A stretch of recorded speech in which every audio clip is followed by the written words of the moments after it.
In June 1941, Nazi Germany stood at the height of its power. Poland had been conquered. France had fallen. Britain had been driven from the European continent. And the Soviet Union was not at war with Germany.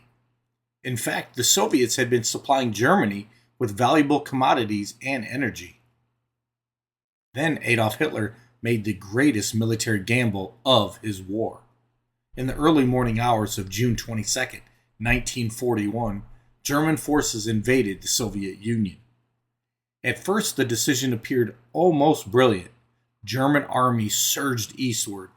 Soviet forces suffered catastrophic losses, and the invasion seemed capable of producing yet another stunning German victory. But Hitler had done something far more consequential than open another campaign. He had transformed a useful, if uneasy, partner into a ferocious enemy. And behind that enemy stood enormous reserves of manpower and industrial capacity. The invasion Hitler expected to destroy the Soviet Union would instead help transform the entire war against Germany. This was Operation Barbarossa, and it may have been Hitler's most consequential strategic gamble.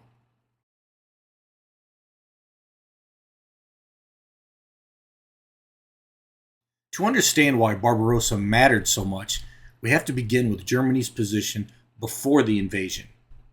By the summer of 1941, Hitler had already overturned the military balance of continental Europe.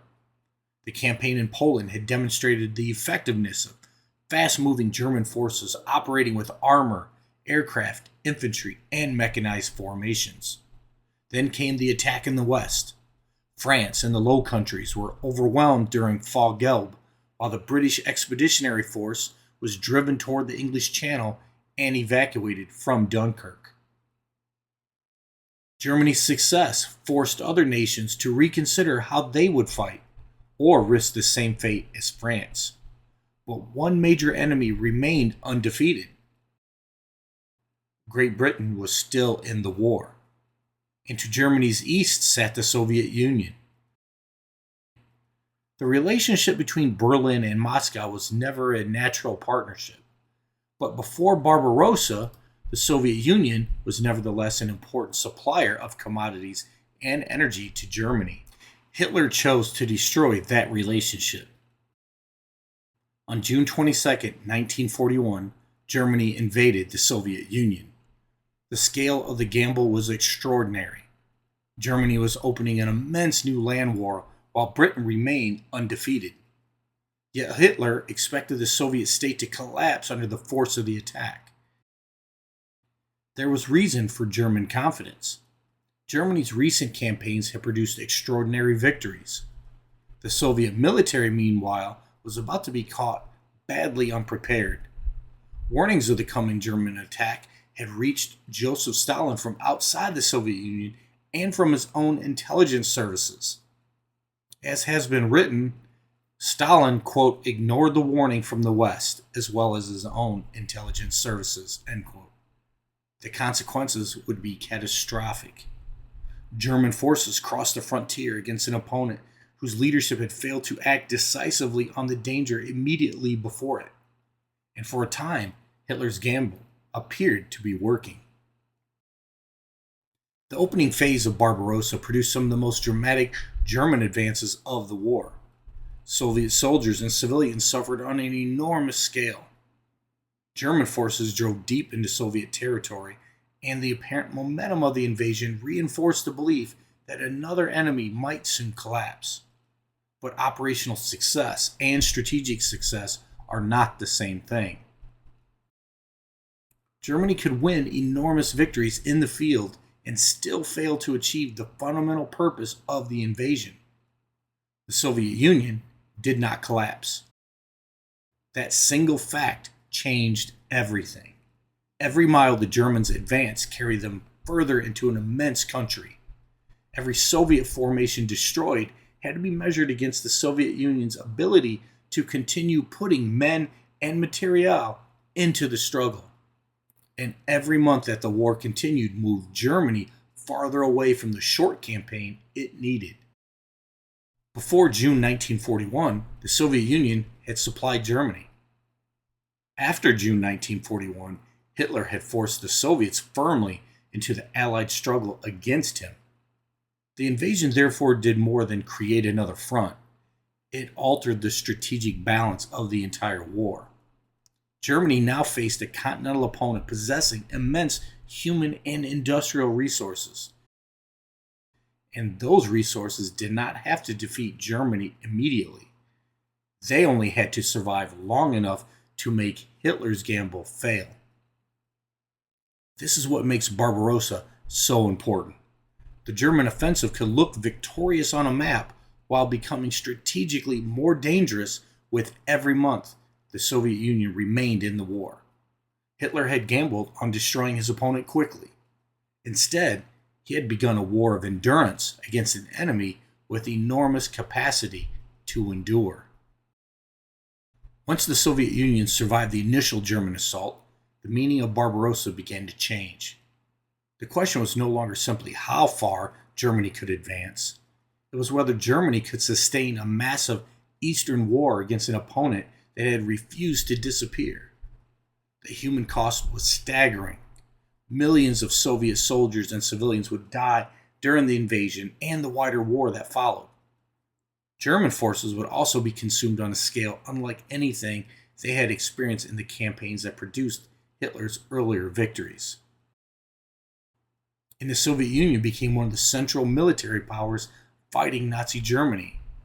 The consequences of Hitler's invasion of the Soviet Union have been described as, quote, the vast manpower and industrial capacity of the Soviet Union would prove to be a red tide that the Germans could not hold back, and one that would wash into Berlin in 1945, end quote. That is the great strategic irony of Barbarossa. Hitler invaded the Soviet Union intending to remove it as a threat. Instead, the invasion helped create the Eastern War that would consume enormous German resources and ultimately carry Soviet forces into the German capital.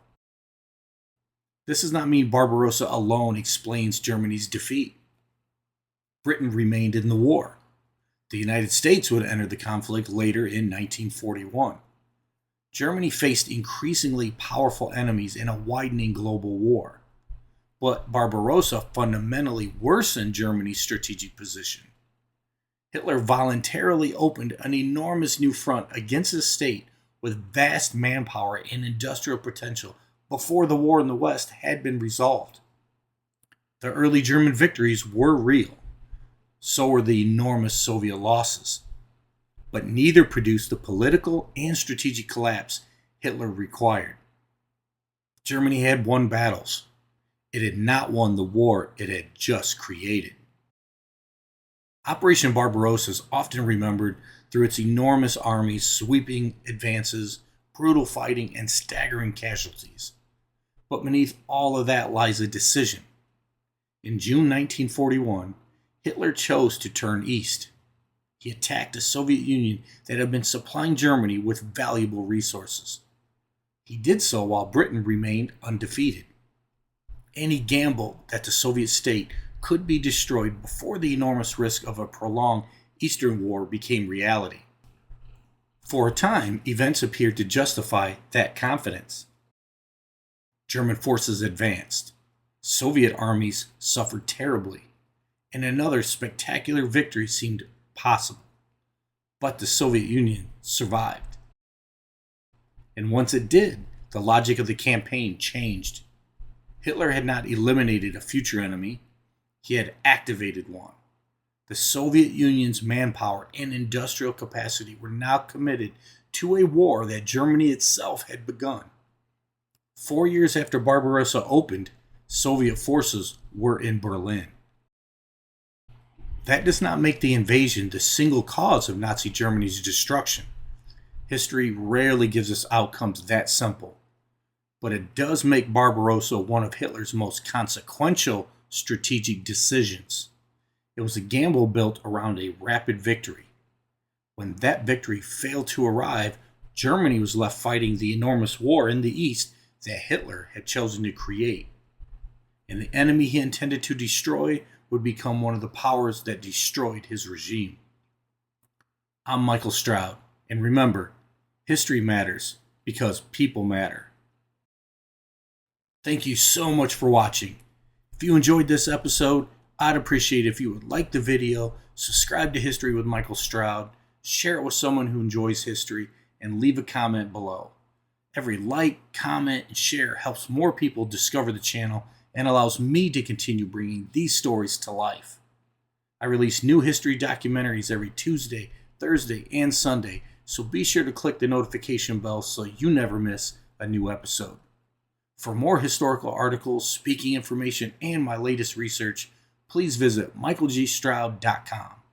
Thank you again for watching, and I'll see you in the next episode.